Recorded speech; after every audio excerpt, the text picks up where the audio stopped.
స్టాలిన్ ఏమన్నా ఇంగ్లీష్ దేశంలో పుట్టాడా, లేకపోతే ఇంగ్లీష్ వాళ్ళకి పుట్టాడా, లేకపోతే వాళ్ళ కొడుకు ఏమన్నా ఇంగ్లీష్ వాళ్ళకి పుట్టాడా? మరి ఇంగ్లీష్ ఎందుకు నేర్చుకుంటున్నారు? ఒక భాష అనుసంధానం కోసం, అంతే కదా.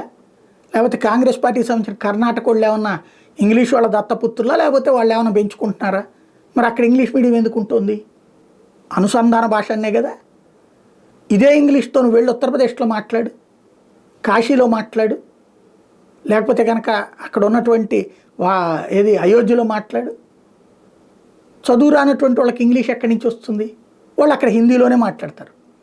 భారతదేశంలో మహారాష్ట్ర కావచ్చు, ఢిల్లీ కావచ్చు, బీహార్ కావచ్చు, ఉత్తరప్రదేశ్ కావచ్చు, గుజరాత్ కావచ్చు, ఈ రాష్ట్రాలన్నింటిలో కూడా వాళ్ళ ప్రాంతీయ భాషతో పాటు హిందీ మ్యాక్సిమం వస్తుంది అందరికీ. హిందీలో మనం అనేది వాళ్ళకి అర్థమవుతుంది, హిందీలో వాళ్ళు మాట్లాడతారు. అట్లాంటప్పుడు అంత జనాభా ఉన్నటువంటి ఇక్కడ మన వాళ్ళు ఉద్యోగాలన్నిటికీ విదేశాలకు పోగా, ఇప్పుడు తమిళనాడు వెళ్ళి ఢిల్లీలో పనిచేయట్లేదా? తమిళనాడు వెళ్ళి ఉత్తరప్రదేశ్లో పనిచేయట్లేదా? వాళ్ళందరికీ హిందీ వస్తే మంచిదేగా. పోయి సచ్చేదే ఉంది వీడికి, స్టాలిన్కి నన్ను, లేకపోతే కనుక కర్ణాటకలో ఉన్న కాంగ్రెస్ వాళ్ళు, లేకపోతే మహారాష్ట్రలో ఉన్నటువంటి కాంగ్రెస్ వాళ్ళకి ఎందుకు ఈ రచ్చ చేస్తున్నారు? హిందీని నువ్వు బలవంతంగా రద్దొద్దు. మా చిన్నప్పటి నుంచి మాకు చెప్పారు 20 మార్కులు అప్పుడు పాస్ మార్క్, అంత మాత్రం హిందీలో పండిట్లు అయిపోవాలా.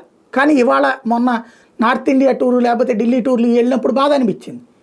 ఇంగ్లీష్లో మాట్లాడుతుంటే ఎక్కడోడికి అర్థం కాదు, హిందీలో అయితే కనుక అర్థం చేసుకుంటున్నారు. ఇప్పుడు హిందీ బట్లర్ హిందీ మాట్లాడుకోవాల్సి వస్తుంది. అవసరం ఏంటి?